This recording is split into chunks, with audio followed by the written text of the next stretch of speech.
Ayah 173 of Surah Al-Baqarah is a significant verse that outlines specific dietary prohibitions in Islam. It states, "He has only forbidden to you dead animals, blood, the flesh of swine, and that which has been dedicated to other than Allah. But whoever is forced by necessity, neither desiring it nor transgressing its limit, then there is no sin upon him. Indeed, Allah is forgiving and merciful." This verse clearly lays out what is considered haram, or forbidden, for consumption by Muslims.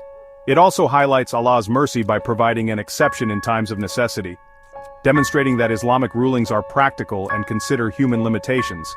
This verse emphasizes the importance of seeking halal or permissible sustenance as an act of obedience to Allah's commands.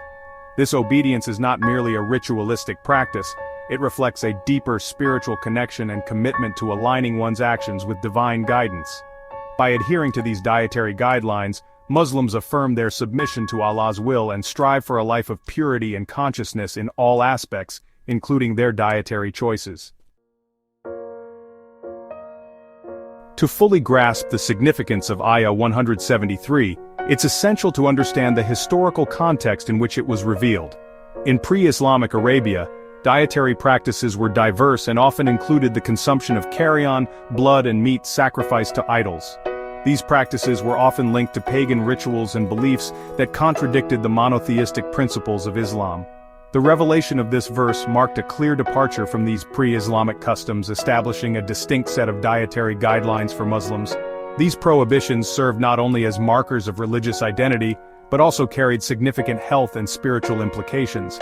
By forbidding the consumption of potentially harmful substances like carrion and blood, the verse promoted hygiene and physical well-being. Furthermore, by prohibiting meat dedicated to idols, the verse emphasized the sanctity of monotheism, drawing a clear line between Islamic practices and those associated with idol worship.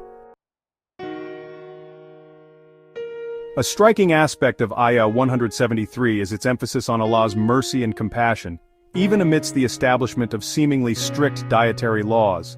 The verse explicitly states that consuming forbidden foods is permissible in situations of dire necessity such as starvation, when no other options are available. This exception highlights a crucial aspect of Islamic jurisprudence: the prioritization of life preservation and the alleviation of suffering. This exception also underscores the principle of flexibility within Islamic law, acknowledging that unforeseen circumstances may necessitate deviations from established norms. The permissibility of consuming otherwise forbidden foods in such situations emphasizes that Islamic rulings are not meant to be burdensome or impractical, but rather to serve as a source of guidance and ease for believers, even in the most challenging situations.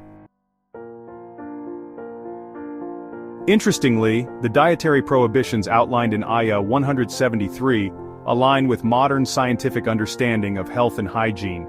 For instance, consuming carrion is known to carry a high risk of bacterial infections and food poisoning, while consuming blood can expose individuals to various blood-borne pathogens.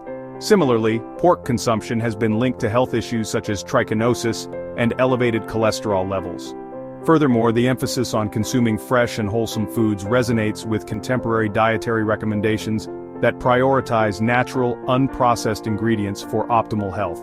The concept of halal extends beyond the mere permissibility of consumption. It encompasses a holistic approach to food and well-being, encouraging Muslims to be mindful of the source, quality, and ethical implications of their dietary choices. By adhering to these guidelines, Muslims not only fulfill a religious obligation but also contribute to their physical, mental, and spiritual well-being.